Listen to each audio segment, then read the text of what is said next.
a parábola das 10 virgens, Mateus 25, de 1 a 13. Então fique atento, Deus já tem falado ao nosso coração até aqui, tem nos preparado para ouvirmos a sua palavra, então fique atento.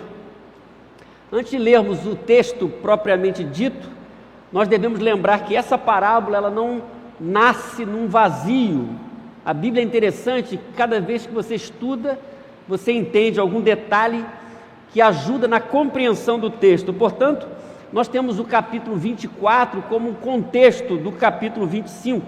Nós temos aqui uma mensagem de Jesus nesses dois capítulos. Então, nós devemos pensar nesta parábola como a seguinte também, no capítulo 25, como uma mensagem de Jesus respondendo a um questionamento. Portanto, nós temos o capítulo 25 como uma continuação do capítulo 24. Mateus 24, 3, se você acompanha aí, diz assim: tendo Jesus se assentado no Monte das Oliveiras, os discípulos dirigiram-se a ele em particular e disseram: dize-nos quando acontecerão essas coisas. Note bem aqui a pergunta: e qual será o sinal da tua vinda e do fim dos tempos? Então nasceu uma pergunta dos discípulos para Jesus em relação ao sinal da vinda dele e do final dos tempos. Portanto, o capítulo 24, que eu fiz a sugestão para os irmãos lerem hoje, ele retrata muitas coisas que já aconteceram, que estão acontecendo e vão acontecer. Lá no capítulo 24 nós temos guerras, rumores de guerras, nação contra nação, reino contra reino, fome, perseguição, falsos profetas, que o texto diz que enganarão a muitas pessoas, falsos cristos, maldade aumentando, o amor se esfriando, e o evangelho será pregado no mundo todo. E então diz o texto lá no capítulo 24 que virá o fim. Sobretudo há um texto interessante que nós vamos destacar aqui ainda na introdução, que é Mateus 24, 37, que você acompanha aí, que diz: como foi nos dias de Noé, assim também será a vinda do Filho do Homem. Portanto, o capítulo 24 mostra a incerteza do momento da volta de Jesus e a necessidade de estarmos preparados. O que nós vamos enxergando aqui e vamos ver sobretudo hoje na parábola é essa ideia principal. A parábola sempre tem uma ideia principal e é um recurso que Jesus utilizou muito bem. Portanto, vamos começar a parábola, o verso 1 apenas agora. O reino dos céus será, pois, semelhante a 10 virgens que pegaram suas candeias, suas lamparinas, e saíram para encontrar-se com o noivo. Então esse termo aqui, o reino de Deus será, pois, semelhante, Jesus está dando continuidade ao que ele falou no capítulo 24 sobre os fins dos tempos e sobre a sua própria volta. Então ele diz aqui: o reino dos céus será, pois, semelhante.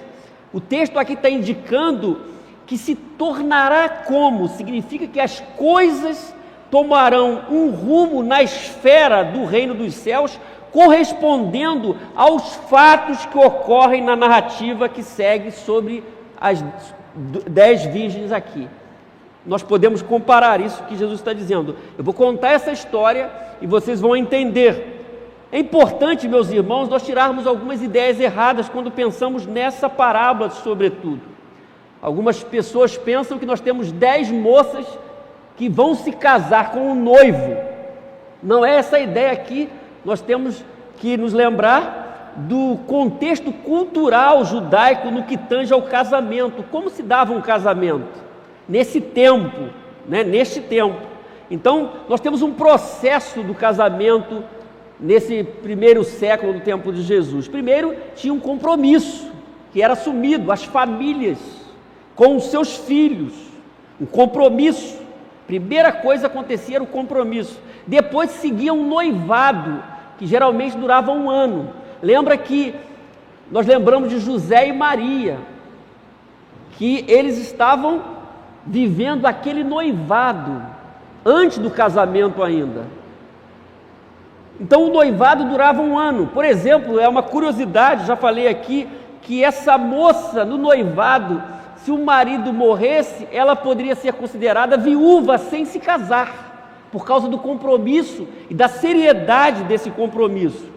Se as coisas naturalmente seguissem como deveriam seguir, depois do noivado havia o casamento, que era uma festança, vários dias. Lembram que o primeiro milagre de Jesus em João era uma festa de casamento, que durava vários dias, uma grande festa. Mas o detalhe aqui da parábola é interessante, que nesse tipo de casamento, o noivo vai à casa da noiva e traz para a sua própria casa ou para a casa dos pais para celebrar aquela grande festa. E nesse caminho há muita gente acompanhando.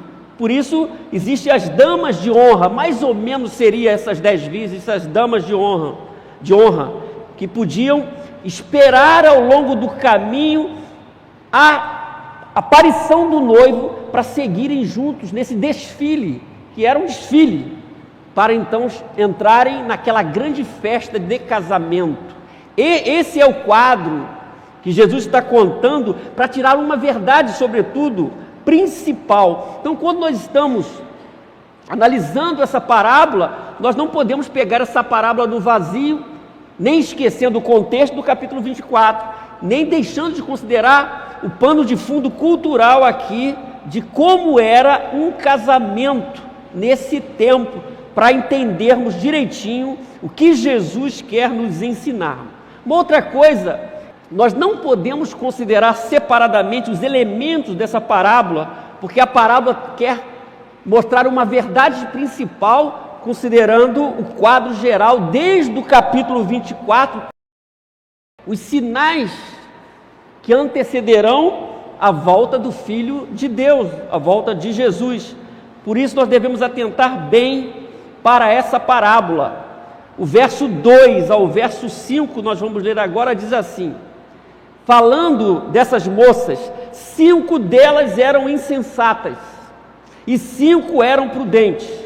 As insensatas pegaram suas candeias, mas não levaram óleo ou azeite.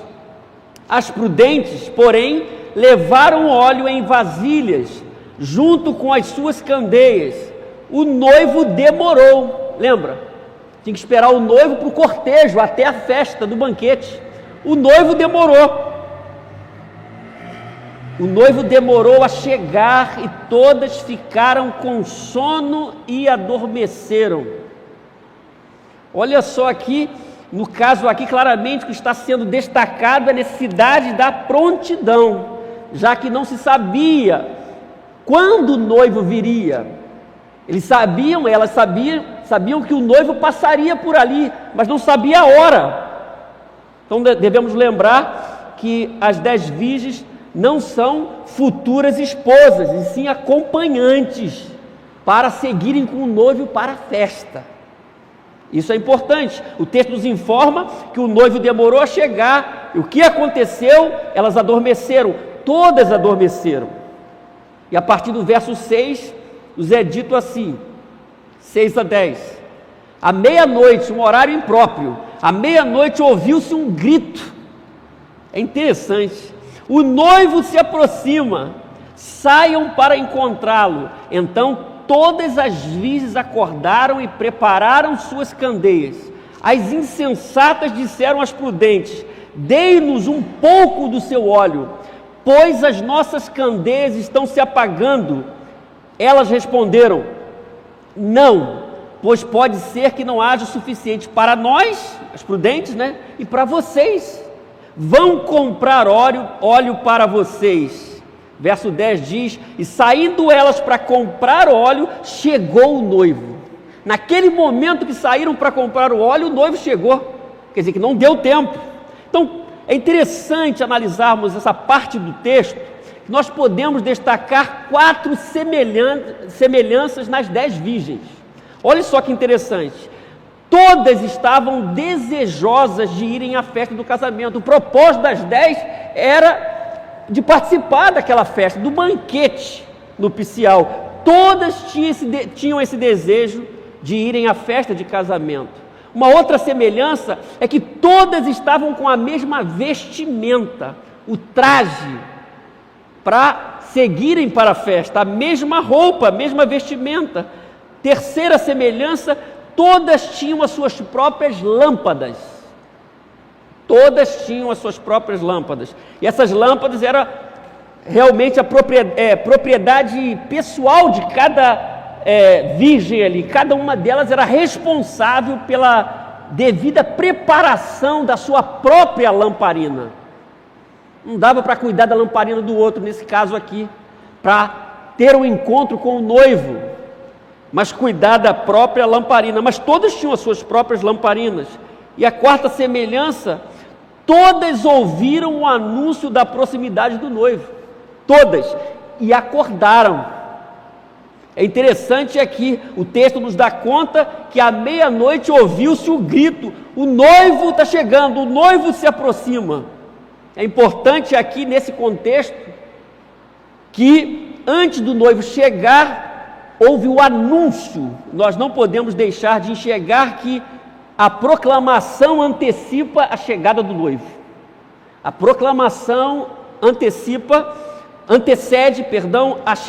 noivo. Portanto, nós temos estas semelhanças. O texto nos mostra isso. Mas nós temos duas diferenças principais entre elas, entre as insensatas e as prudentes. A primeira diferença é que as insensatas estavam sem óleo e as prudentes tinham o suficiente. Porque inicialmente tinham óleo, as insensatas, mas não tinham o suficiente para aguardar o noivo, coisa que foi cuidada pelas prudentes.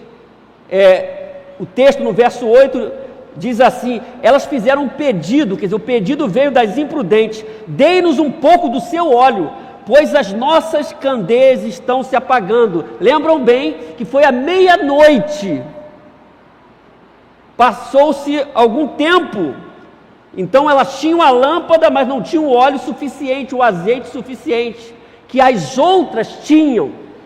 Então essa é a primeira diferença clara, elas não tinham azeite suficiente até aguardar o noivo. O texto de Lucas, que fala sobre cuidado, sobre prontidão em uma outra direção, ele nos ajuda a entender um pouco esse texto aqui, que fala lá o contexto de prontidão para o serviço, para aguardar o Senhor. Lucas 12, você acompanha aí 35 e 36, diz assim: estejam prontos para servir e conservem acesas as suas candeias, como aqueles que esperam seu Senhor voltar de um banquete de casamento, para que quando ele chegar e bater, possam abrir-lhe a porta imediatamente. Olha só, a ideia da prontidão, de manter acesas as lamparinas, que ajuda um pouco a gente entender esse aspecto aqui desta parábola. Então, as 10 tinham a mesma roupa, foram com a intenção do festejo nupcial, mas somente as prudentes tinham óleo suficiente para as suas lâmpadas. A outra diferença entre elas é que as insensatas, note bem, tiveram de sair para comprar o óleo e as prudentes saíram para o encontro com o noivo. Enquanto a metade foi procurar óleo naquela hora imprópria, meia-noite, como é que ia encontrar? As outras que estavam preparadas foram ao encontro do noivo, estavam preparadas. Então nós temos 4 semelhanças, 2 diferenças e uma constatação aqui interessante: nenhuma delas tinha conhecimento do momento que o noivo apareceria.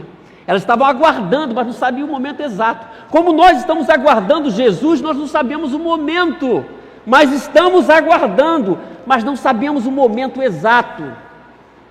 Inclusive o texto desse contexto fala sobre isso. Ninguém sabe, nem os anjos, somente o pai, nem o filho, na condição de filho, sabia naquele momento. Então essa é a constatação: nenhuma delas tinha conhecimento do momento que o noivo apareceria. Por isso que o noivo veio meia-noite, numa hora que elas talvez não estavam aguardando. O noivo chega, diz o texto, e as 5 insensatas estavam despreparadas, é o que o texto nos mostra. O texto prossegue para o fim da parábola, dizendo 10 a 13, olha só: as virgens que estavam preparadas entraram com ele para o banquete nupcial. Lembram bem que enquanto 5 foram buscar óleo, as outras foram no festejo, para o banquete. O texto está dizendo isso: as virgens que estavam preparadas entraram com ele para o banquete nupcial. Não é um casamento com várias mulheres, o noivo está indo para o seu casamento, e tem as acompanhantes para a celebração de casamento, e a porta foi fechada. Mais tarde, o tempo passou, vieram também as outras e disseram: Senhor, Senhor, abra a porta para nós. Mas ele respondeu: a verdade é que não as conheço. E Jesus termina: portanto, vigiem, porque vocês não sabem o dia nem a hora. Vigiem, porque vocês não sabem o dia nem a hora. É interessante, meus irmãos, aqui no final da parábola, que a gente pode fazer 3 destaques sobre o banquete nupcial. Estamos pensando no banquete eterno com o Cordeiro de Deus. Mas aqui, a primeira coisa que a gente pode destacar é que somente as pessoas que estavam preparadas entraram para o banquete nupcial. Somente aquelas moças que estavam preparadas com as suas lamparinas acesas, com óleo, entraram para o banquete. O segundo destaque é que a porta, conforme o texto diz, a porta para o banquete nupcial, em um dado momento foi fechada. A porta para o banquete não ficou escancarada o tempo todo, num dado momento foi fechada. Então, aquela porta fechada significava a inclusão das prudentes, estavam preparadas, e a exclusão das insensatas, porque num dado momento a porta se fechou. E o terceiro destaque sobre o banquete, que desconhecidos ficaram fora do banquete nupcial. O texto, é claro, diz: a verdade é que não as conheço. Essa foi a palavra. Elas queriam entrar no último momento, mais tarde. A porta já tinha sido fechada, e o texto diz: a verdade é que não os conheço. Por isso, meus irmãos, a gente pensa em festa, e às vezes as pessoas querem entrar numa festa que não foram convidadas, e às vezes conseguem. Eu já vi reportagens de pessoas que vão a grandes eventos até da alta sociedade, conseguem entrar, elas têm uma artimanha, elas conseguem entrar naquela festa. Mas o texto diz que nessa festa, nesse banquete,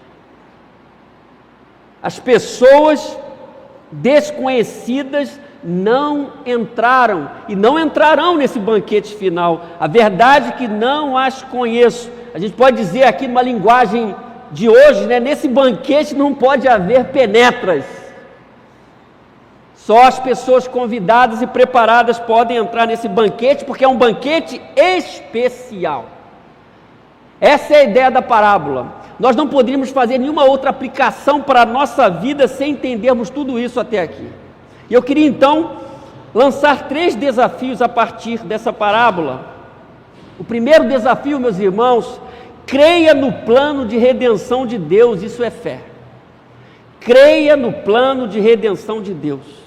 Quando lemos Mateus 24, Mateus 25, nós percebemos que a palavra de Deus está sendo cumprida a cada dia, está sendo cumprida em detalhes, e muitas pessoas não estão vendo, não estão compreendendo como a palavra de Deus é viva, como ela se cumpre a cada dia. Basta olhar para a história, basta olhar para a nossa história, olhar para o nosso hoje. Nós estamos vendo a palavra de Deus se cumprir em nosso próprio tempo. Os acontecimentos de hoje, os acontecimentos de ontem e os acontecimentos que virão estão provando que a palavra de Deus se cumpre e que há um plano de redenção. Quando Jesus começa a responder à indagação dos seus discípulos, dizendo: há um plano de redenção. E Jesus é a peça-chave desse plano, porque Ele é o Redentor. Se há um plano de redenção, tem que ter um Redentor, aquele que vai trazer salvação a todos os homens, aos que creem. O autor aos Hebreus diz assim, olhe só, acompanhe comigo: da mesma forma como o homem está destinado a morrer uma só vez e depois disso enfrentar o juízo, assim também Cristo foi oferecido em sacrifício uma única vez para tirar os pecados de muitos, e olhe só, e aparecerá segunda vez, não para tirar o pecado, mas para trazer salvação aos que, o quê? O aguardam, aos que o aguardam. Amém, irmãos? Essa é a palavra de Deus ao nosso coração. Então Jesus é aquele que pagou o preço, derramou o seu próprio sangue. Todo o plano de Deus envolve o seu próprio Filho. Jesus é aquele que ressuscitou no terceiro dia e prometeu que voltaria com grande glória. Amém, irmãos? Então o plano de redenção está em andamento. Fique atento. Você que me ouve em casa, fique atento. O plano de Deus está em andamento. Significa que ele não sofreu nenhum dano, nenhuma alteração, não foi modificado, não mingou, não perdeu a sua eficácia. Às vezes até aqueles que servem a Deus acham e vão perdendo a esperança. Não perca a esperança, porque o plano de Deus está em andamento.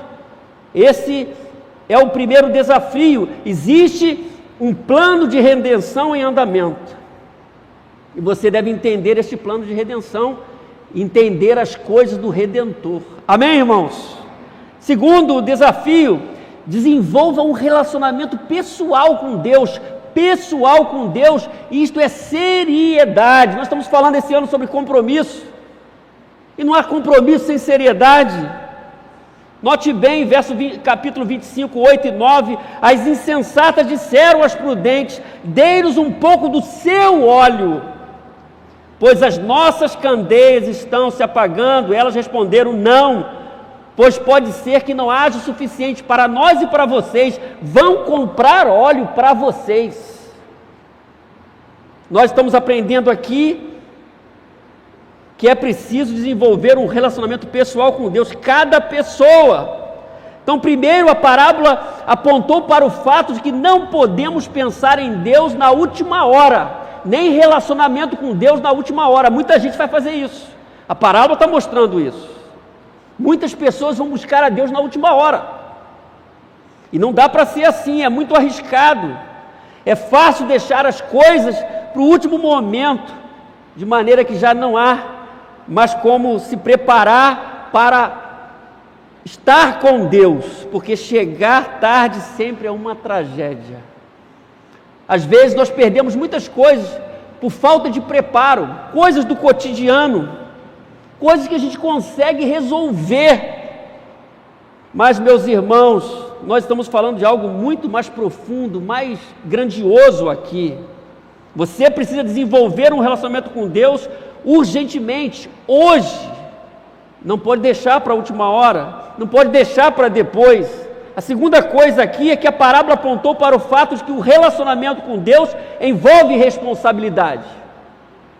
Nós estamos incentivando você a ter uma vida com Deus, a sua vida com Deus. Nós, como comunidade de fé, somos beneficiados da comunhão, mas precisamos desenvolver uma comunhão com Deus individualmente. Isso é sério, isso envolve responsabilidade, senão a coisa não vai. Qual tem sido a sua experiência com Deus? William Barclay, falando desse texto, ele diz: o homem não pode pedir emprestada uma relação com Deus. Me empresta aí, Osés, o seu relacionamento com Deus. Não dá.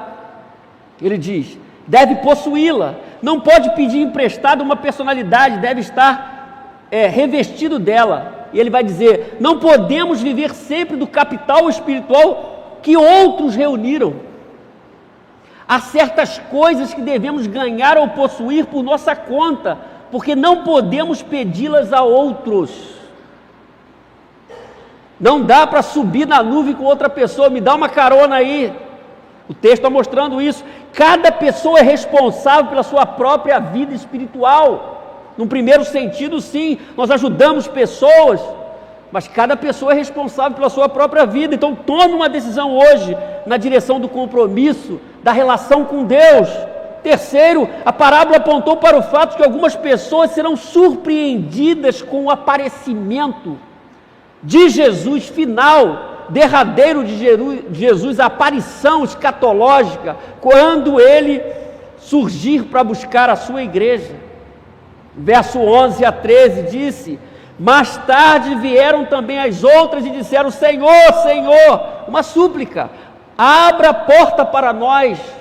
A gente lembra daquele quadro da arca, não é? Que Noé propagou, falou, vai vir um dilúvio. Em cima da hora as pessoas foram, mas nem ele poderia abrir mais a porta. O texto diz aqui: mas ele respondeu: a verdade é que não as conheço. Portanto, vigiem, porque vocês não sabem o dia nem a hora. Olha só que coisa interessante. Quando a gente volta para o capítulo 24, verso 38 e 39, diz assim: pois nos dias anteriores ao dilúvio, não o dilúvio em si, pois nos dias anteriores ao dilúvio, o povo vivia comendo e bebendo, casando-se e dando-se em casamento, até o dia que Noé entrou na arca, e eles nada perceberam, até que veio o dilúvio, e os levou a todos. Assim acontecerá na vinda do Filho do Homem. Jesus está explicando, Jesus está respondendo àquela indagação dos seus discípulos. Isso é muito sério, meus irmãos. Por isso é importante um relacionamento pessoal com Deus. Paulo, escrevendo à igreja de Tessalônica, na primeira carta, ele diz, 4,16: pois dada a ordem, com a voz do arcanjo e o ressoar da trombeta de Deus, o próprio Senhor descerá dos céus. Amém, irmãos? O próprio Senhor descerá dos céus. Lucas registra no capítulo 21, 27, então se verá o Filho do Homem vindo numa nuvem com poder em grande glória. Lembra do cântico antigo? Então se verá o Filho do Homem vindo numa nuvem com poder e grande glória. Quando nós estamos falando de relacionamento pessoal com Deus, a gente tem que tomar cuidado. Então, cuidado, pare de brincar, pare de responsabilizar outras pessoas com o seu marasmo espiritual, assuma a sua responsabilidade. As pessoas gostam de jogar a responsabilidade para os outros, mas no dia do tete a tete com Deus, você vai poder fazer isso. Pare de surfar na onda da frieza espiritual, saia dessa. Assuma um compromisso com Deus. Nós cantamos, vamos cantar ainda nesse culto, Ele vem, diz a canção, e Ele vem porque a palavra de Deus diz. Lucas registra em Atos, meus irmãos, Atos é ali ainda um fechamento do Evangelho. Lucas escreveu o Evangelho de Lucas, e Atos capítulo 1, 11 diz, os anjos estão dizendo naquele momento que Jesus sobe ao céu, depois de 40 dias aqui, falando do reino de Deus, diz: Galileus, por que vocês estão olhando para o céu? Este mesmo Jesus que dentre vocês foi elevado aos céus, voltará da mesma forma como o viram subir. Uma promessa. Esse Jesus que subiu vai voltar. O próprio Jesus disse claramente em Apocalipse, na revelação final, no Novo Testamento, capítulo 22, 12 e 13, eis que venho em breve, com esse mesmo sentido, ele vem, eu não sei a hora, a minha recompensa está comigo e eu a retribuirei a cada um de acordo com o que fez. Eu sou o Alfa e o Ômega, o primeiro e o último, o princípio e o fim. Por isso, meus irmãos, esse é o segundo desafio: compromisso com Deus, relacionamento com Deus. Isso é seriedade.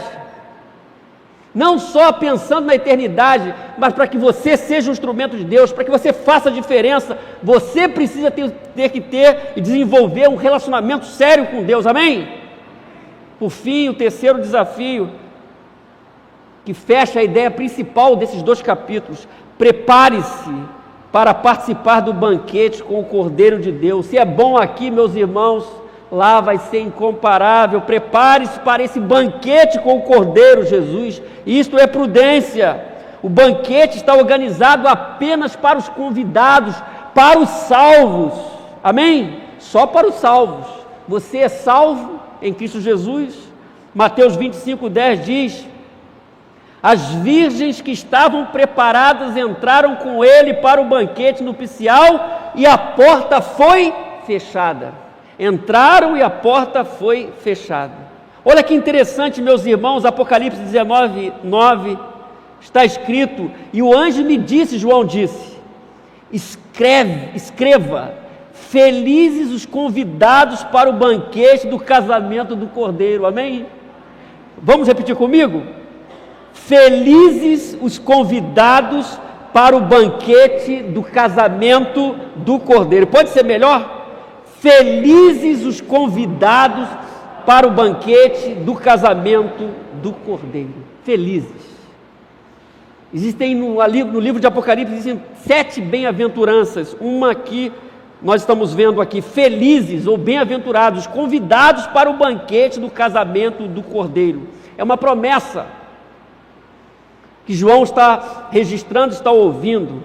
Então quem está firme, está preparado, não será surpreendido. A pergunta de hoje é: você está aguardando a volta de Jesus ou você está distraído? Você já assumiu um compromisso com Jesus?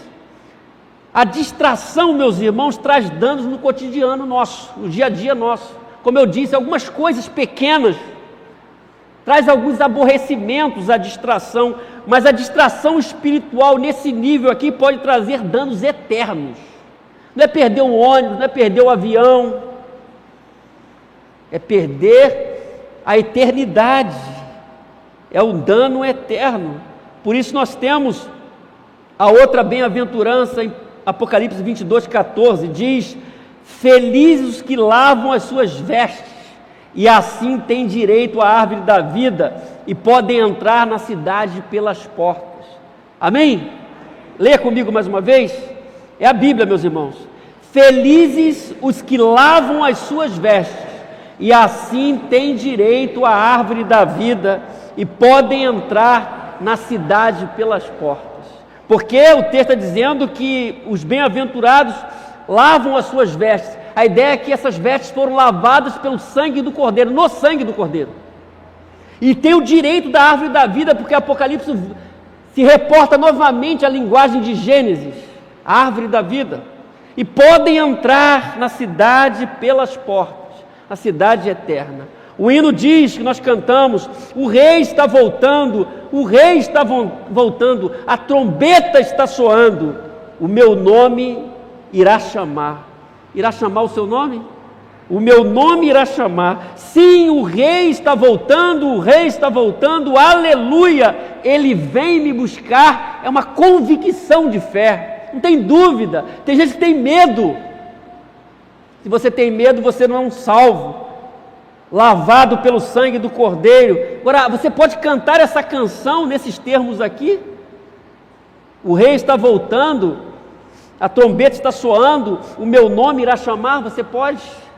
Você tem essa segurança, você tem essa certeza que você vai participar da grande festa com o Cordeiro de Deus. Há muitas pessoas distraídas, estão sem essa certeza que vão participar dessa grande celebração final, do banquete nupcial, do noivo com a noiva, que é a igreja, a grande festa. Você precisa ter essa certeza. Se você não tem essa convicção, querido, e essa certeza, entregue a sua vida nas mãos de Deus, reconheça o seu pecado, tome uma decisão, porque o rei está voltando. Amém? Portanto, essa parábola nos traz esses 3 desafios. Quando vemos as 10 virgens, 5 prudentes e 5 insensatas. Primeiro desafio: creia no plano de redenção de Deus, isso é fé. Segundo desafio: desenvolva um relacionamento pessoal com Deus, isso é seriedade. Eu preciso desenvolver um relacionamento pessoal com Deus. E 3, prepare-se para participar do banquete com o Cordeiro de Deus. Haverá um grande banquete, você vai participar, e se você se prepara, isso é prudência, isso é cuidado. Que Deus nos abençoe e que nós possamos seguir com essa confiança e nos preparar para a volta do Cordeiro de Deus. Que Ele nos abençoe. Amém.